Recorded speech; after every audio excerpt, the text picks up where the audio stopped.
Hello there again. Once again, thank you for your time. This is a letter that I sent to Father Chris Alar in Stockbridge, Massachusetts, the Mercy group out there, and I sent him this letter after I sent the one to our bishop as well on the same subject matter here. So I'd like to share this letter that I sent to him. Dear Father Alar, I just saw your recent video on human trafficking, March 9, 2024, and I know I had to contact you regarding my own life situation with this heinous crime. In mid-January 2024, I came across a video from a Father Robert Kirk on Satan's last battle. The family, 2 months ago, from Christ the King Catholic Church in Towson, Maryland. He was the first one I have ever seen openly discuss the current state of the church family as well as the world. My heart leapt because I had finally heard a segment Pardon me.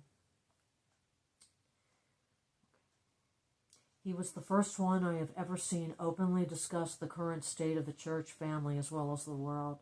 My heart leapt because I had finally heard a segment on where God had me for some time and knew this message was for me. I had been waiting on God's will in order to know where to even take such an avenue. To take such a scenario. My spiritual situation, where I am now since 2016, and living environment has devastated my life.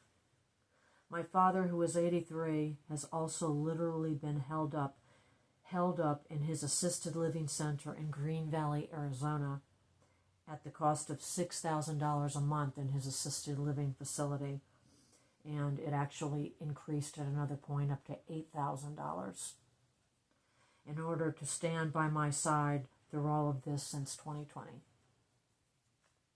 I moved to Tucson, Arizona in 2007 at the invitation from my biological father, who was divorced from my mother due to the insidious life situation I was experiencing, or through organized stalking and electronic harassment from neighboring townhomes who, while living in Potomac Falls, Virginia with my mother. My father was divorced from my mother. That's what that meant.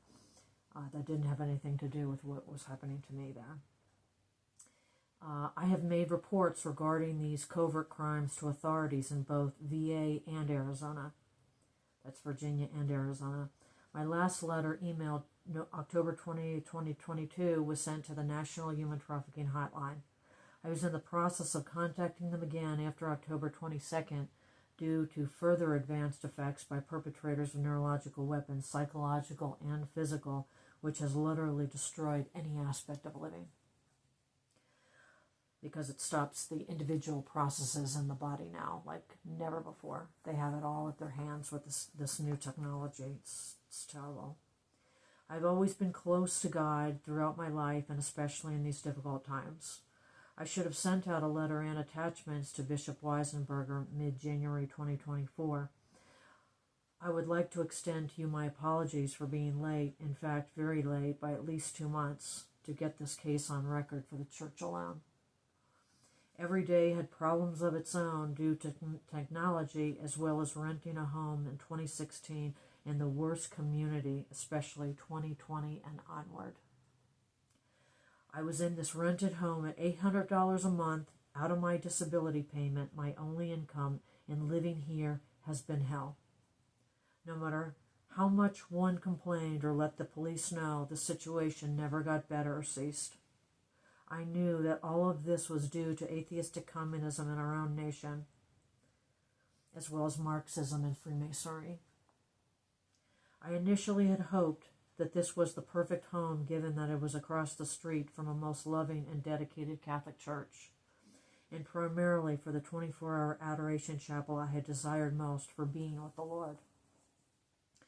Little did I know that a unified community crime would be growing in intensity, making living here horrendous, especially by deliberate, very loud, electronic-based bombardment of the atmosphere and very loud trucks and cars, often in unison with what was occurring.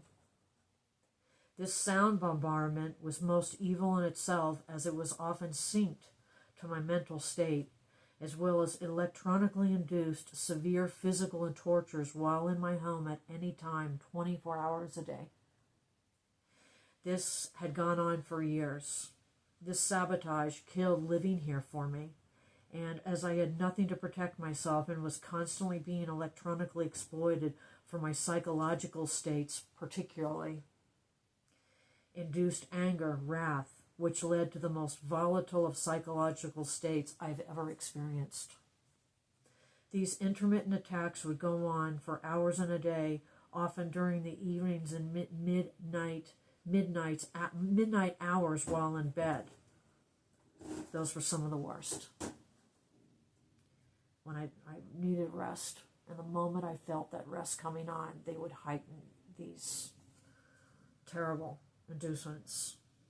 These intermittent attacks would go on for hours in a day, often during the evening, midnight hours while in bed, forcing me to stay up.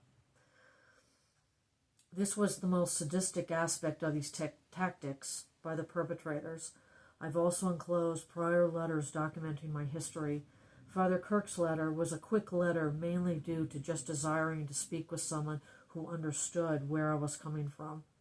I created it in mid-January of 2024, but wanted to include it as well. You don't know how much I am grateful to you, Father Alar, especially in your continual loving guidance in all that you do. You have been wonderful. I could not have gotten through these times without you. All of you in Stockbridge, Massachusetts are superb.